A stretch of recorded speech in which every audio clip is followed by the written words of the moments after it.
Guys, kumakain ba kayo ng ganito? Ano to? Talbos ng kamote.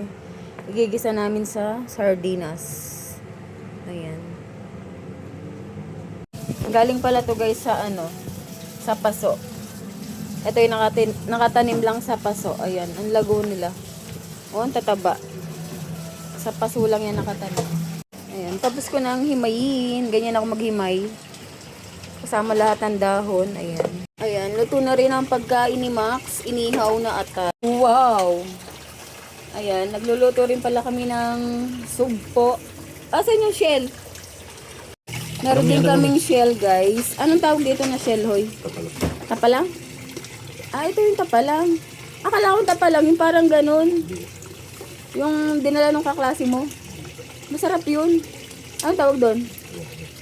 Yung parang suso, yung paikot-ikot na puti. Ano yun?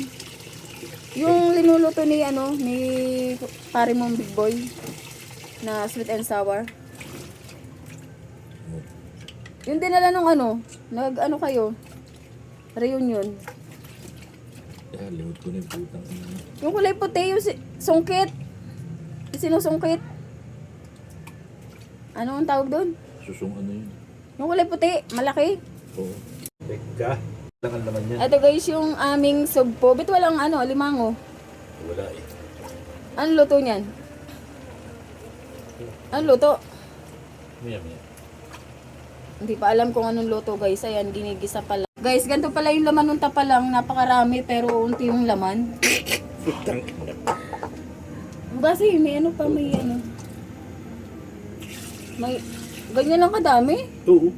Isang kilo yan? Oo, 1 kilo yan. Uy, masarap ang sabaw niyan ah. Bakit mo dapat Hindi. Iba naman luto yun. gusto ko yung may sabaw, masarap. Ibang luto. Yung may luya. Oo, ibang luto yun. Meron din kaming dessert guys. Indian mango. Ito naman yung lulutuin namin. Pagkain ni boss. Amin ay hipon, kanya ay gulay. Atay naman ang pagkain ng aming bebe. Ayan ang aming bebe damulag. Oh. Ayan ang dalawang ampon. Patulog-tulog. Bukas na kasi ang aircon. Oh. Patulog-tulog ang dalawang ampon. Ito ang aking poging-poging anak. Oh, si Max. Ayun ang aming tagaluto. Oy, kaway-kaway. Yung katulong nga rin ito, nagluluto. Tapos na ang kuyukot. Ito yung last niya na lulutuin. Dahon ng kamoting gapang. Ayan, may lulutuin pa siyang chicken. Ayun. Pang mamayang hapon na siguro yun. Ayan. Grabe, ang sarap nito guys. Sira na naman ang diet ni Inday. Ayan.